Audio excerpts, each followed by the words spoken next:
Warm welcome to the Royal Palace and the Bernadotte Library. Here you will find over 100,000 books, a collection that used to belong to previous kings and queens of the House of Bernadotte, offering a glimpse into their history and interests. However, today we're here to listen to our esteemed Nobel laureates, to their insights, their expertise, and their invaluable contributions to science and economics. Once again, a very warm welcome to the Royal Palace. In this programme, we'll be looking at the potential and pitfalls of artificial intelligence, why some countries are richer than others, and what a worm tells us about the origins of life.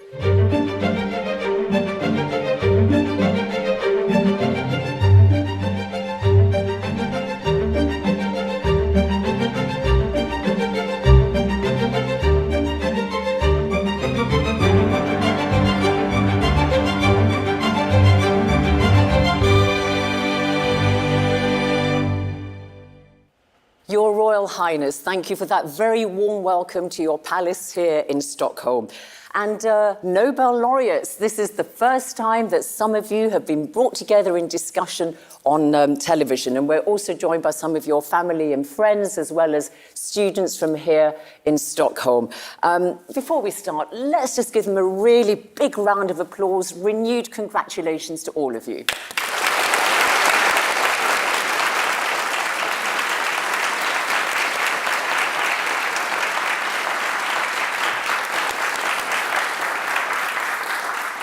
I guess you're all getting very used to the sound of applause now, aren't you? So tell me, how has winning the Nobel Prize changed your life? Who shall I start with? Gary?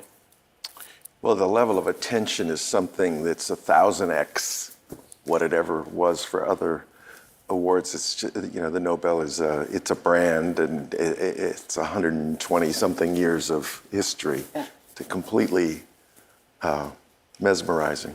Daron, one of the economists, what about you? How has it changed your life? I mean, I'm here. Well, being in Stockholm for 1 week in December, that's a life-changing event, but I'm amazingly grateful and happy, honored, and I'll take it as it comes. Your diary is going to be super full from now on. You're going to be running around from lecture to lecture and guest appearances. So, Professor Geoffrey Hinton, what about you? Yeah, it makes an amazing change. I get huge amounts of email asking me to do things. I luckily have an assistant who deals with most of it. I get stopped for selfies in the street, which is, it's very annoying, but if it went away, I'd be disappointed. But also, you've been teaching for many years at the University of Toronto, and you said after you won the Nobel Prize, they at last gave you an office. Yes, they didn't think I was worth an office before that. James?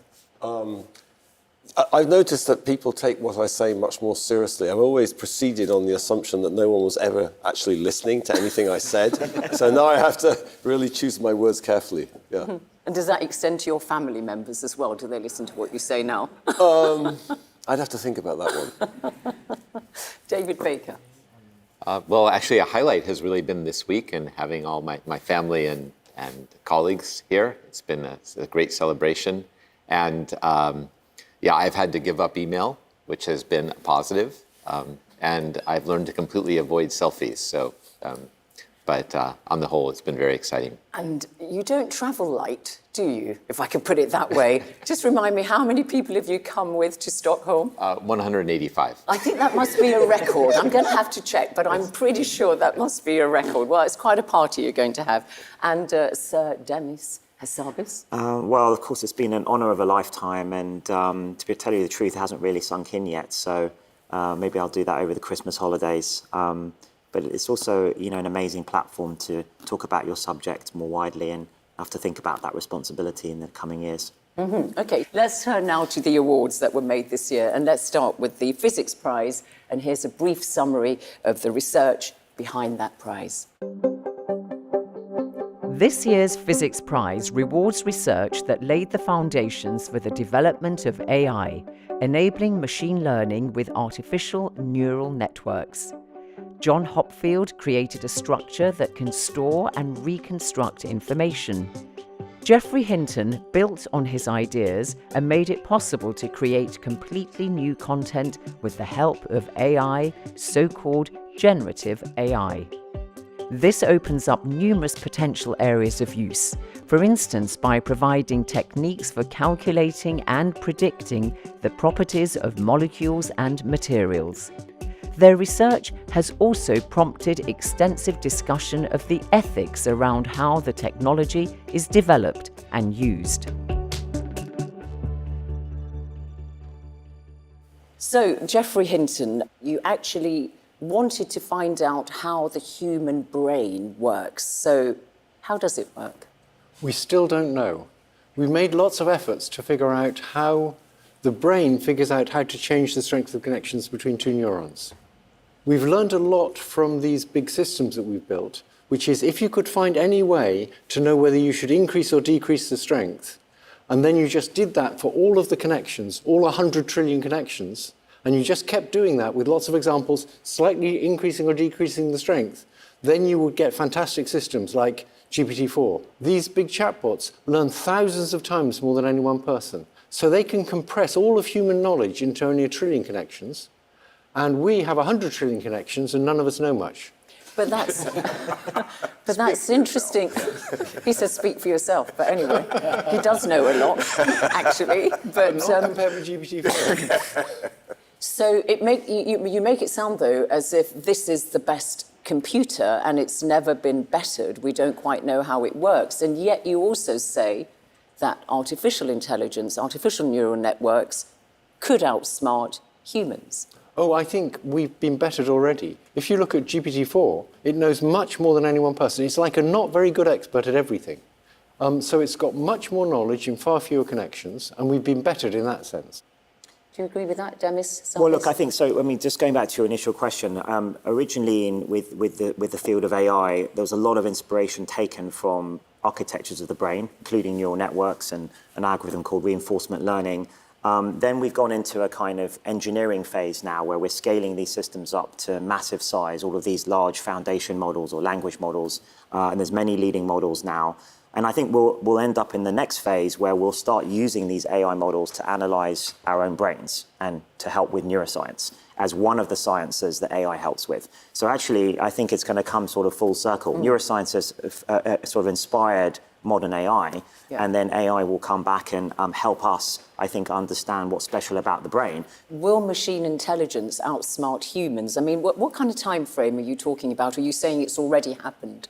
So in terms of the amount of knowledge you can have in one system, it's clearly already happened. Right. GPT-4 knows much more than any human. Yeah. And it does make stuff up, but it still knows a lot. Yeah. In terms of the timing, I think all the leading experts I know, people like Demis, they believe it's going to happen. They believe these machines are going to get smarter than people at general intelligence. And they just differ in how long they think that's going to take. Well, we're going to start being bossed around by machines and robots. Is that what you're suggesting? Well, that's the question. Can you have things more intelligent than you and you still stay in control? Once they're more intelligent than us, will they be the bosses or will we still be the bosses? And what do you think? I think we need to do a lot of research right now on how we remain the bosses.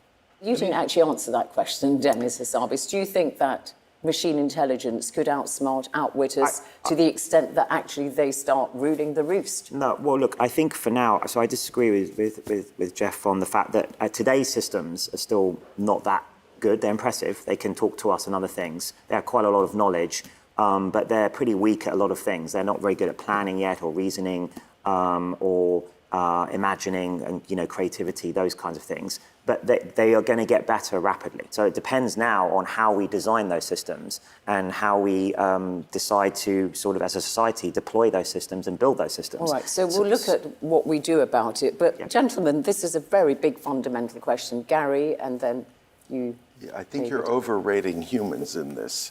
So we make up a lot of untruths as well. And there's so many examples of false ideas that get propagated, and it's getting worse, of course, with social networks. So the standards for AI to do well, it's pretty low. Humanity's way overrated. Right. Okay. David, I think humans, I'll take a contrarian view here. Humans, since really the beginning of civilization, have created things that are better at them than in almost every domain. Cars can go infinitely faster than humans. Planes can fly, humans can't. For a long time, we've had computers that can do calculations that humans can't do. Demis has developed, programs that solve Go and chess. So we're very comfortable, I think, with machines being able to do things that we can't do. GPT-4 has much more knowledge than any human being. I think we just take this kind of thing in stride. I don't think we worry about losing control. So I guess that's the key issue, that we know that computers can do a lot that we can't. But it's this question of control. Because, planes fly, but it's the human pilot who's in the cockpit. That's right. Assisted by technology, obviously, and we still drive cars. Yeah. What about you two, the economists? Where do you stand on this question? I'll take the opposite position to Gary. I think humans are incredibly underrated right now.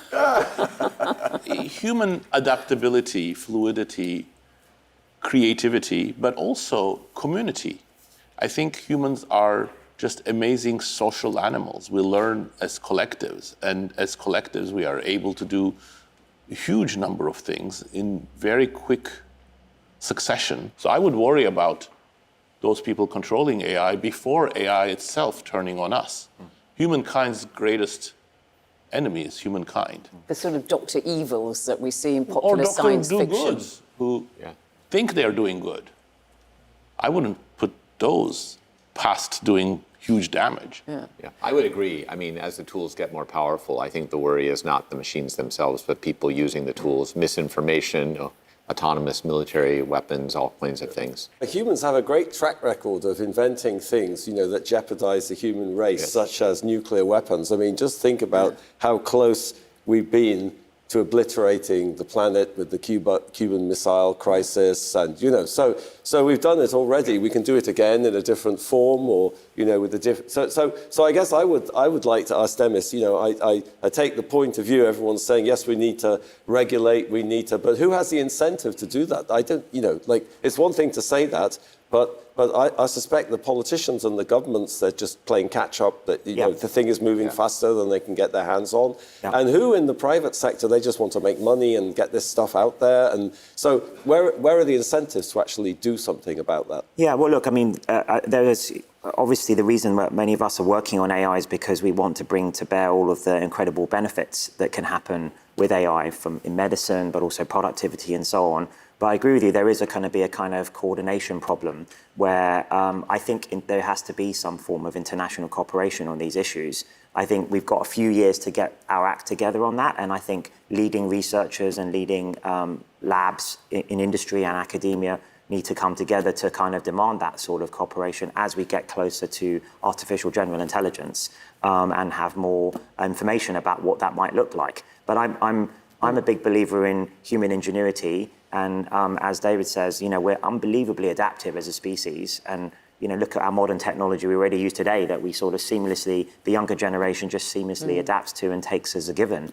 And I think that's also happened with these chatbots, which, 25 years ago, we would have been amazed, those of us in the area of AI, if you were to transport the technologies back then. And yet society seems to have sort of seamlessly adapted to that as well. Geoffrey Hinton, do you see that happening? You've raised the alarm bells about humans becoming subservient in a way to machines. Do you think that there's enough of a debate at an international level? Do we need more ethics in science to debate these kind of issues? Do you see that happening? So I want to distinguish two kinds of risks from AI. One is relatively short-term, and that's to do with bad actors, and that's much more urgent. That's going to be obvious with lethal autonomous weapons, which all the big defense departments are developing. And they have no intention of not doing it. The European regulations on AI say none of these regulations apply to military uses of AI. So they clearly intend to go ahead with all that. And there's many other short-term risks like cybercrime, generating bad pathogens, fake videos, surveillance. All of those short-term risks are very serious, and we need to take them seriously. And it's going to be very hard to get collaboration on those. Then the long-term risk that these things will get more intelligent than us, and they'll be agents, they'll act in the world, and they'll decide that they can achieve their goals better which we gave them the goals, and they can achieve them better if they just brush us aside and get on with it. That particular risk, the existential threat, is a place where people will cooperate. And that's because we're all in the same boat. Nobody wants these AIs to take over from people. And so the Chinese Communist Party doesn't want AIs to be in control. It wants the Chinese Communist Party to be in control. You know, for somebody who's described as the godfather of AI, you sound quite a bit down on it in so many ways. Well, it's potentially very dangerous. It's potentially very good and potentially very dangerous. And I think we should be making a huge effort now into making sure we can get the good aspects of it without the bad possibilities. And it's not going to happen automatically, like he says. Well, we've got some students in the audience here, and I know that some of them want to pose a question to you, laureates. Prashan Yadava from the KTH AI Society. Your question, please. I'd like to know in what ways AI can be put to use in bringing truly democratic values and bringing economic equalities to the world. So, in what way can AI promote democracy and equality in the world? Who's going to answer that one? Demis, go on, have a stab. I can start off. I mean, I think, as we've discussed actually for most of the conversation, I think powerful technologies in of themselves are kind of like neutral. They could go good or bad, depending on what we as society decide to do with them. And I think AI is just the latest example of that in that case. Maybe it's going to be the most powerful thing and most important that we get right. But it's also, on the optimistic end, I think it's one of the challenges, it's the only challenge I can think of that could be useful to address the other challenges if we get it right. So that's the key. I don't know, democracy and other things, it's a bit out of scope. Maybe it's for the economists to talk about. Well, I'll just say, I think AI is an informational tool, and it will be most useful and most enriching for us in every respect if it's useful, reliable, and enabling information for everybody. Not just for somebody sitting at top to manipulate others, but enabling for citizens, for example, enabling for workers of different skills to do their tasks. All of those are aspects of democratization, but we still have a long way to go for that sort of tool to be available in a widespread way and not be manipulable. Let's go for another question now from our audience. Al-Katerini Papathanasiou from the Stockholm School of Economics. Your question, please. Hello, thank you. My question regards, how do you think philosophy and science coexist? We have a very deep need for more philosophy and some perhaps there's an opportunity for some new great philosophers to appear to help us through the next phase of technological development. In my view, that is going to require, depending on your definition of philosophy, some deep thinking and wider thinking beyond the technology itself. Yeah, absolutely. I think actually one of the things with the advances in AI, we will need to understand much better what makes us conscious, what makes us human. There might be some stumbling blocks that will make us delve deeper into some of these questions. But even if advances in AI are very fast, we will need to question our own existence and what makes that more meaningful. Certainly we need ethics. But the kind of philosophy we don't need, I think, is philosophers talking about consciousness and sentience and subjective experience. I think understanding those is a scientific problem and we'll be better off without philosophers. Anybody else on this? No? All right, thank you very much. But let's turn now to some of the work that has contributed to the award for the Chemistry Prize this year for Demis Hassabis, David Baker, along with John Jumper. And let's just get a brief idea of the research that led to the Chemistry Nobel Prize Award. The ability to figure out quickly what proteins look like and to create proteins of your own has fundamentally changed the development of chemistry, biology, and medical science. By creating the AI program AlphaFold 2, this year's chemistry laureates Demis Hassabis and John Jumper have made it possible to calculate the shape of proteins and thereby understand how the building block of life works. The second half of this year's award goes to David Baker for what's been described as the almost impossible feat of building entirely new kinds of proteins. Useful not least for producing what could block the SARS-CoV-2 virus. making new proteins can simply open up whole new worlds. So let's start with you, David Baker. You've been applauded for creating these new proteins. And actually, you didn't even want to become a scientist in the first place. So it's quite amazing that you've now got this Nobel Prize. But just tell us, what kind of applications, implications do you think your work has led to or could lead to? Yeah, I think following up on our previous discussion, I think I can really talk about the real power of AI to do good. So some of the proteins in nature solve all the problems that came up during evolution. And we face all kinds of new problems in the world today. You know, we live longer, so neurodegenerative diseases are important. We're heating up and polluting the planet. And these are really existential problems.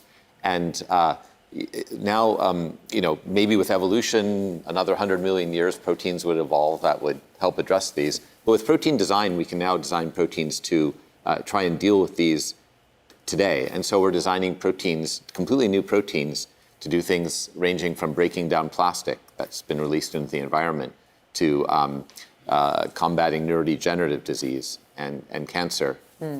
And Demis Hassabis, of course, you're well known for being a co-founder of DeepMind, the machine learning company.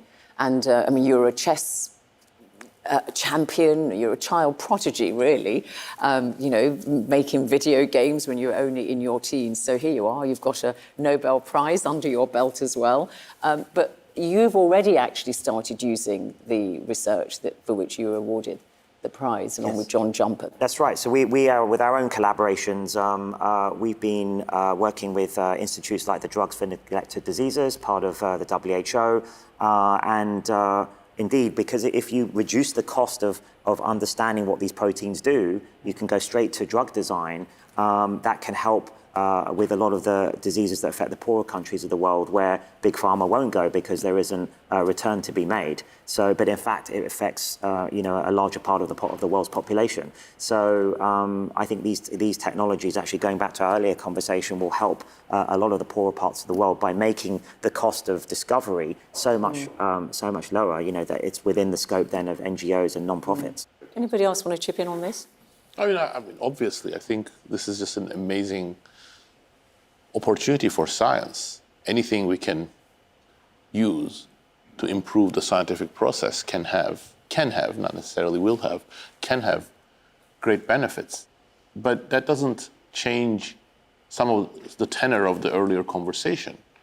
Great tools also still create great risks. Fritz Haber, you know, a Nobel Prize winner for work on which we depend every day with synthetic fertilizers, you know, also made chemical weapons for the German army in World War I, and directly causing the deaths of hundreds of thousands of people. So the responsibility of scientists with powerful tools is no less. We're seeing skepticism in all sorts of positions of power now, aren't we, all over the world? Is that something that worries you, that policymakers don't perhaps understand the full complexity of science, be it climate science or you know, other difficult issues? Well, I would say it's also part of our responsibility that we have to work harder in getting people to trust science.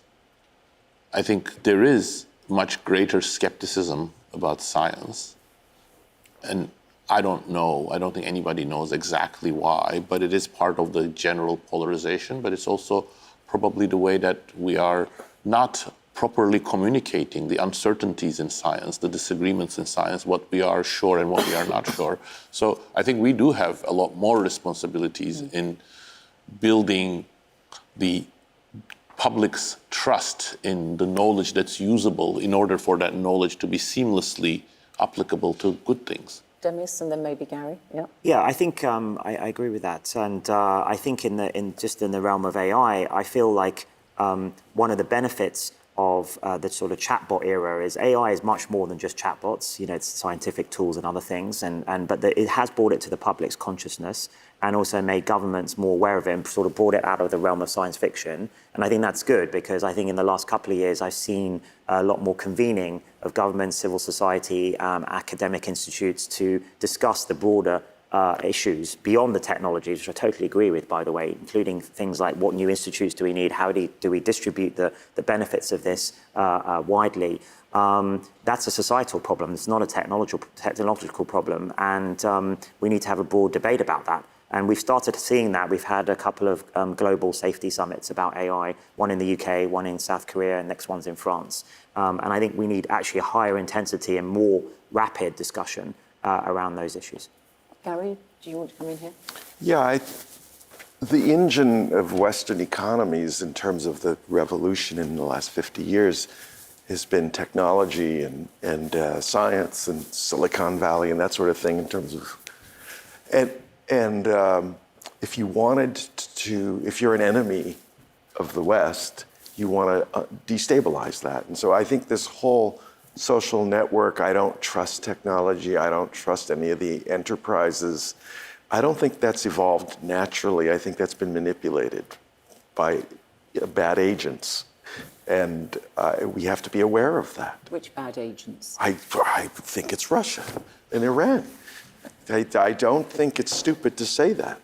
And politics. Yeah, they're not looking in our best interests. I think there's other bad agents too. I Sure. think probably the energy industry would like you not to believe in climate change. Just like the tobacco industry knew very well that cigarettes cause cancer, Yeah. but they hid that fact for a long time. You know, if we cannot trust the energy companies, we cannot trust pharmaceutical companies, tobacco companies, can we trust the tech companies, which are extremely concentrated? And if AI is so important, what about the power of tech companies? I don't know why you're asking me. I don't work for a tech company. So you have an objective opinion. No, but that's one aspect of the risks of AI that we didn't talk about.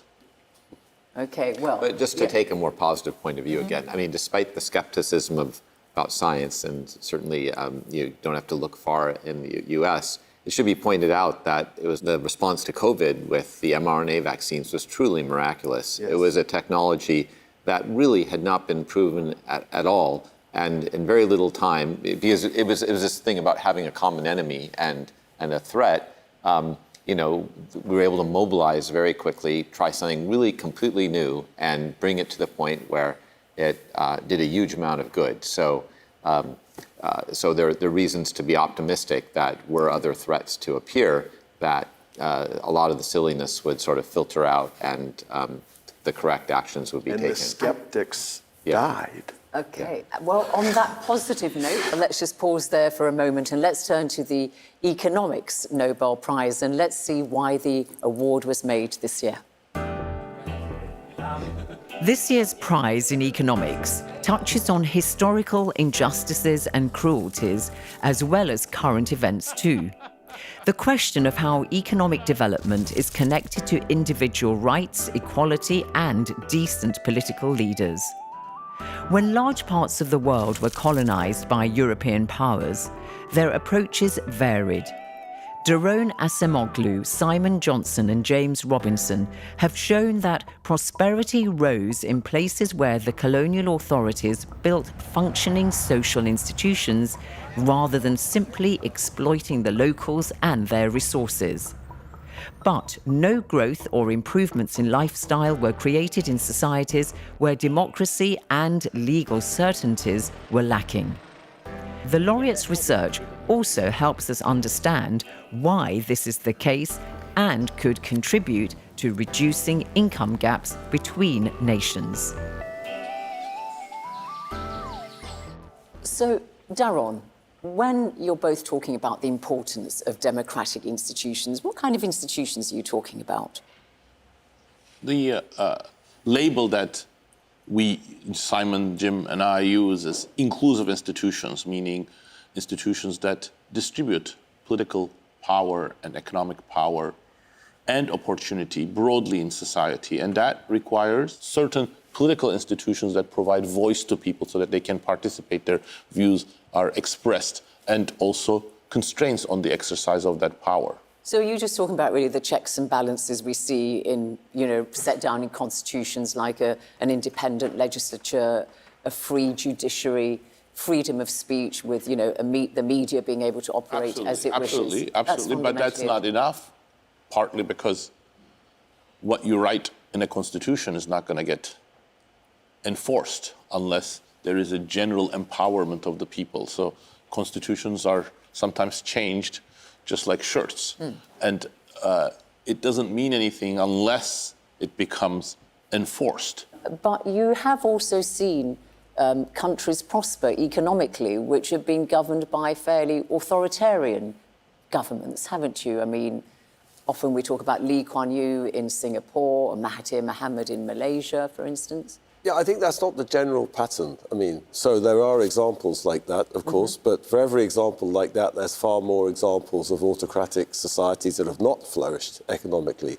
You know, if you can create inclusive economic institutions, even under a politically kind of autocratic society, you can flourish economically, at least transitarily. You know, that's what happened in China, you know, starting in the late 1970s. It was the movement towards a much more inclusive economy, giving people the right to make decisions, making them residual claimants on their own efforts. And, you know, so that's what generated economic growth. But our view is that, you know, you can't sustain an economy like that under an autocratic political system. It can be there for a transitory period, but it's not sustainable. A lot of your research is based on countries which have been colonised. And there's been a lot of debate, of course, particularly in the United Kingdom because of their historical, you know, great British Empire, and whether it was good or bad for the countries that were colonised, practically all of Africa. But you say that colonisation often brought about a reversal in economic fortunes of the colonised people. So just unpack for us why you say that, because it sounds like you're saying colonisation was bad for the people. I think colonisation was a disaster, absolutely. But of course, it did create prosperous societies in parts of the world, in North America and Australasia. But for the indigenous people, it was a catastrophe. You know, diseases wiped out 90% of the population of the Americas. People were exploited. They had their lands and livelihoods destroyed, their communities destroyed. I mean, absolutely, yes. So I don't, you know, so I don't think there's much debate about that in my view. I think this notion of reversal, you know, the Americas, it's very clear in the Americas. You know, at the time, you go back 500 years, where were the prosperous parts of the Americas? Central America, the Central Valley of Mexico, Andean, the Inca Empire, you know, the Mexicas, the Valley of Oaxaca. You know, there you had writing, you had political complexity, you had economic organization, sophistication, and whatever. The southern cone of Latin America and North America, far behind. You know, and then this gets completely reversed during the colonial period, and the places that were relatively poor then become relatively prosperous. So there you see the reversal in a very clear way. Right. I want to bring you in, Demis, because your mother is Singaporean, was Singaporean-born. You were brought up in Britain, of course. But what do you think when you hear about this kind of thing, about democracy and prosperity and institutions? Well, it's very interesting. Obviously, I've heard from my mother the sort of economic miracle that Lee Kuan Yew brought to Singapore, and he's rightly revered for that. I don't know, obviously, this is not my area, but how do you try and, you know, how are these institutions going to be built in the places where they aren't? Is it going to be external encouragement, or it has to happen internally, or how is that going to evolve? Or you just have to be lucky with finding the right leader, like a Lee Kuan Yew?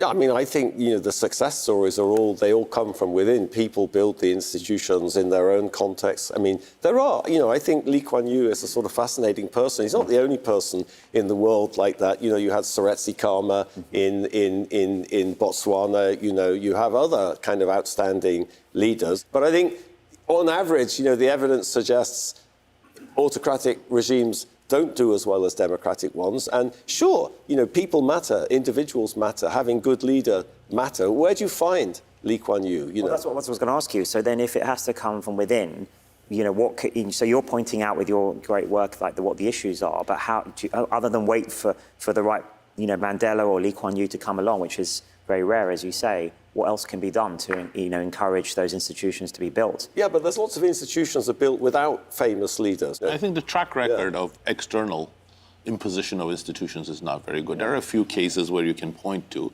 but generally, institutions are built organically, but there are influences out there. So one of the cases, Jim already hinted at, Seretse Khama, Botswana, you know, an amazingly successful democracy in sub-Saharan Africa, an amazingly successful country in terms of economic growth, very rapid growth on the whole. And it was all existing, actually, pre-colonial institutions that were the basis of more democratic, but leadership there mattered too, so you need the combination. So I think facilitating institution building domestically, providing tools for them and getting rid of our hindrances, often, Western and Russian powers or sometimes Chinese powers interfering in other countries' domestic affairs is not conducive to better institution building. But at the end of the day, institutions are going to be built bottom up. Mm-hmm. Okay, so look, a major theme of this year's Nobel Prizes has been artificial intelligence. So James, let me ask you then if you think technology, AI, could help Africa develop.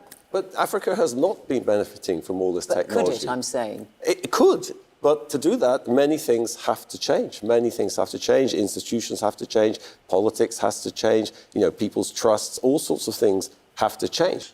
And what about the impact of technology, AI, for instance, on democracy, really? I am talking about the impact on jobs, to what extent there'll be displacement of human activity and jobs by machines. Yeah, I think that's a huge risk.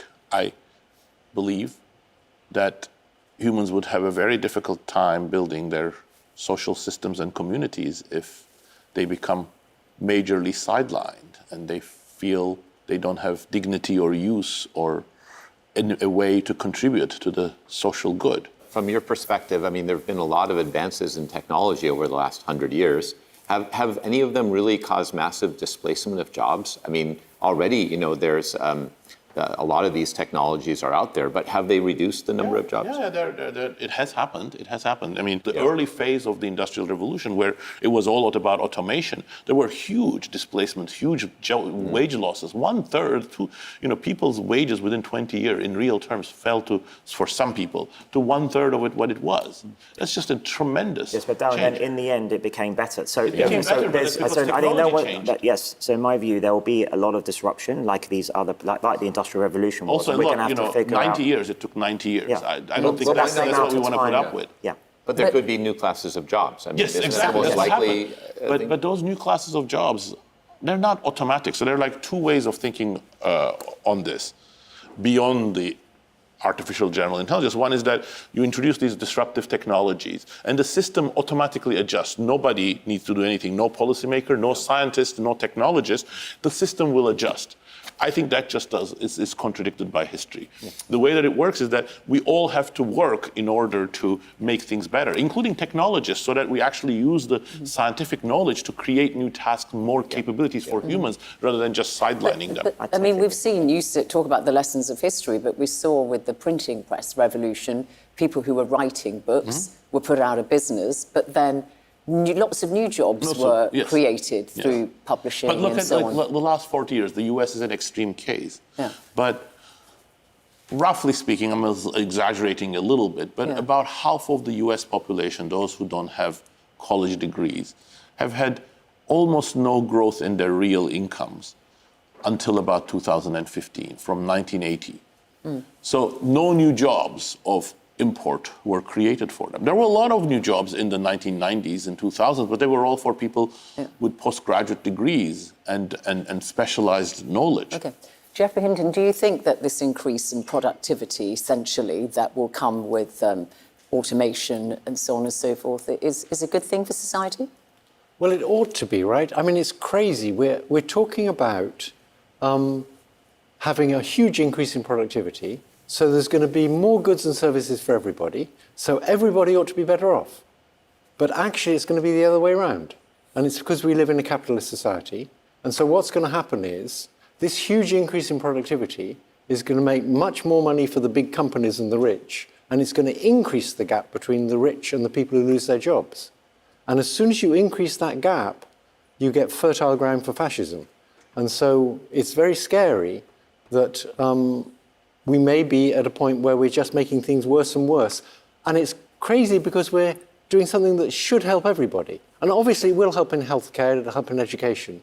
But if the profits just go to the rich, that's going to make society worse. So, okay, let's look at the last award, and that's the Nobel Prize for Medicine or physiology, and this is why it was awarded this year.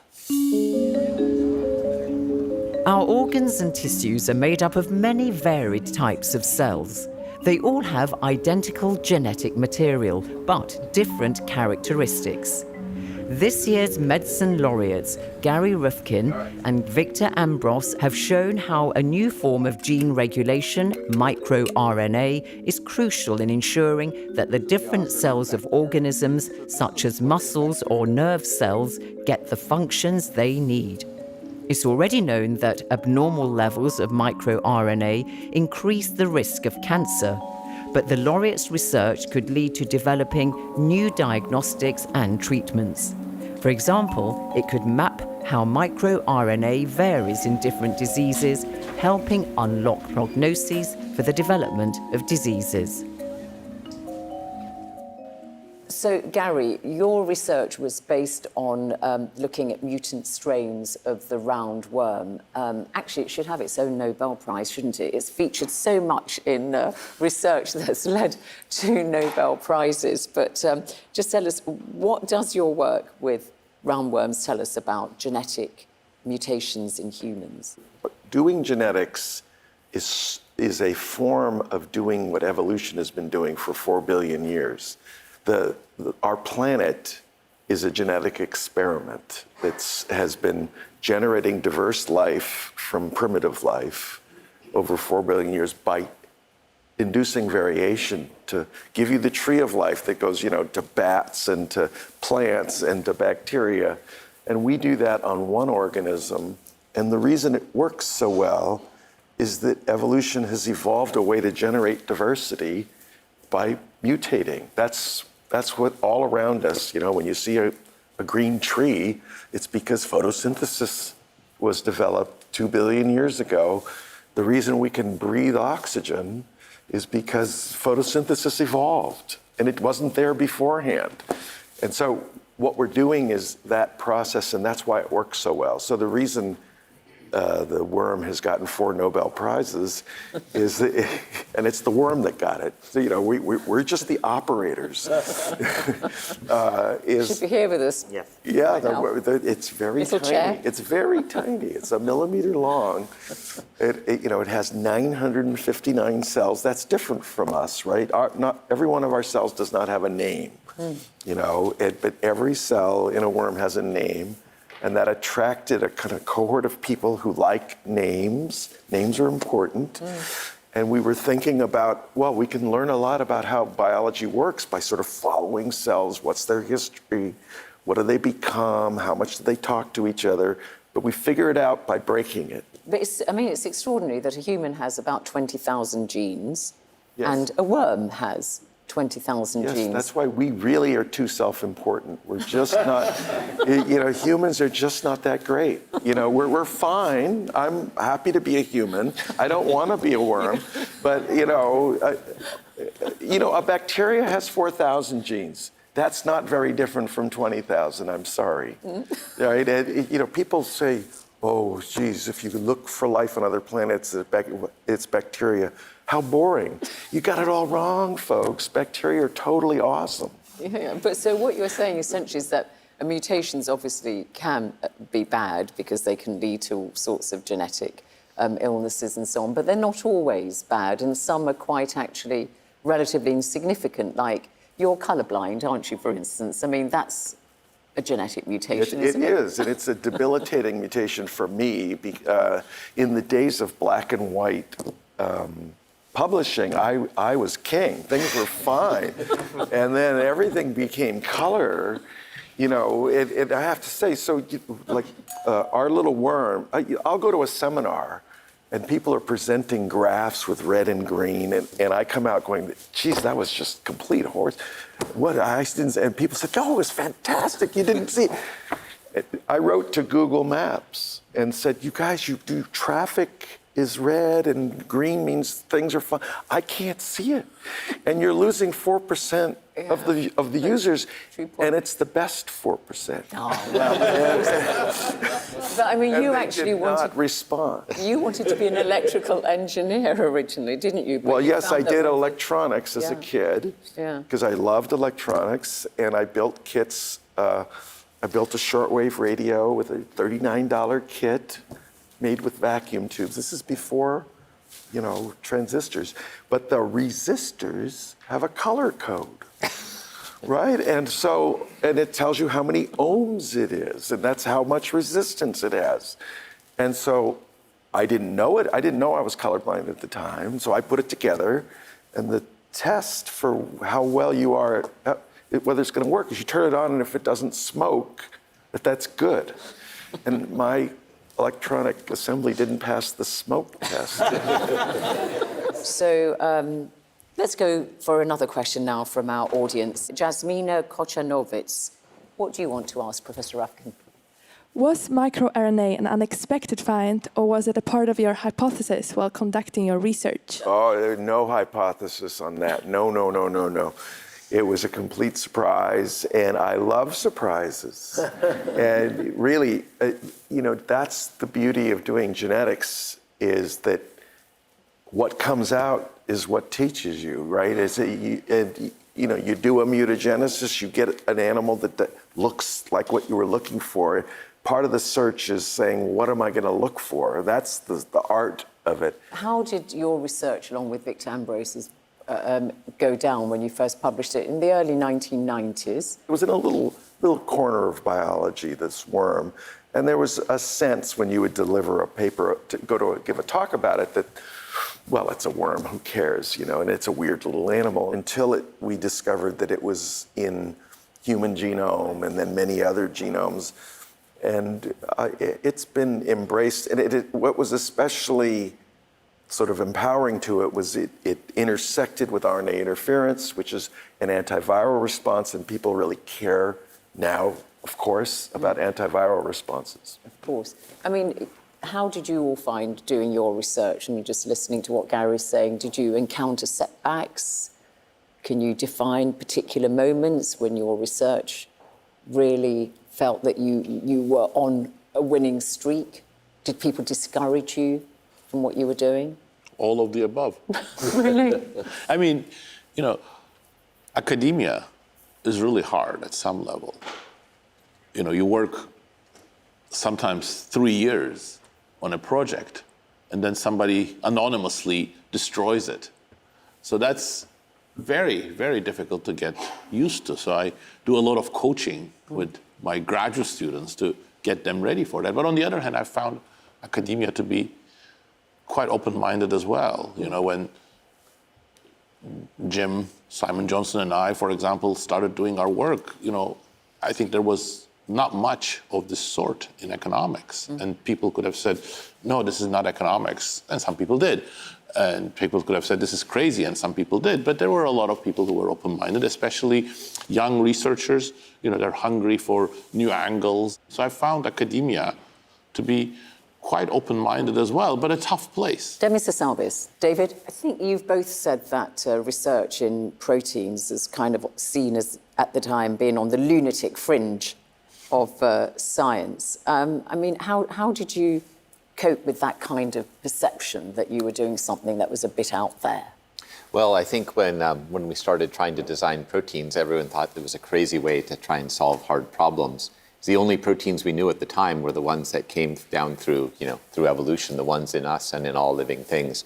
So the idea that you could make completely new ones and that they could do new things was really seen as lunatic fringe, as you said. But I think the way you deal with that is you work on the problem and you make progress. And now it's gotten to the point where every other day there's another company saying they're joining the protein design revolution and they're going to be solving it. So you can go from the lunatic fringe to the mainstream faster than you might expect. Utterly vindicated, weren't you? I mean, it's very similar with, I think if you're fascinated enough and passionate enough about the area, you're going to, I was going to do it no matter what, and actually, I can't think of anything more interesting to work on than the nature of intelligence and the computation of, computational principles underpinning that.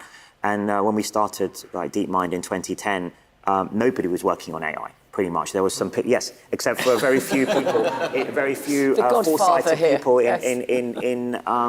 in academia, and then now fast forward 15 years, which is not very much time, and obviously the whole world's talking about it. And certainly in industry, no one was doing that in 2010. But we already foresaw, building on the great work of people like Professor Hinton, that this would be one of the most consequential transformative technologies in the world if it could be done. And if you see something like that, then it's worth doing it in its in of itself.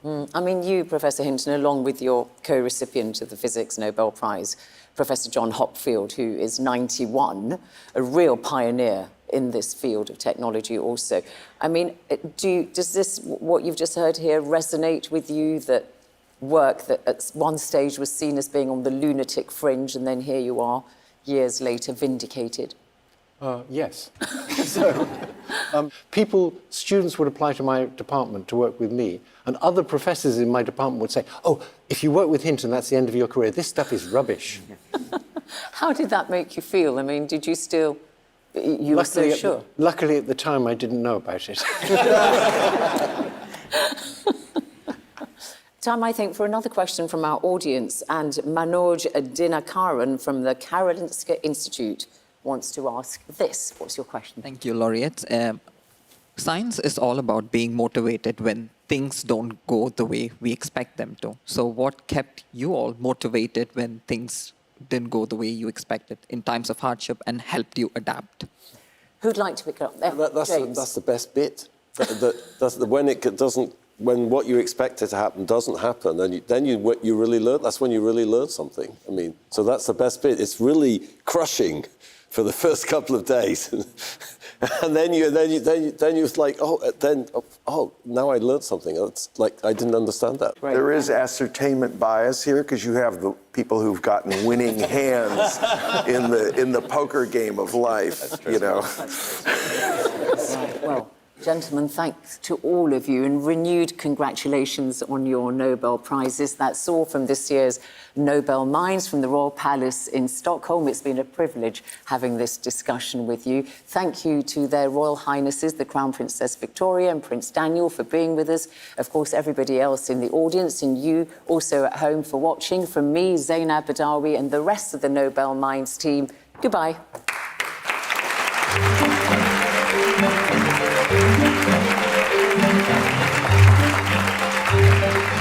Thank you.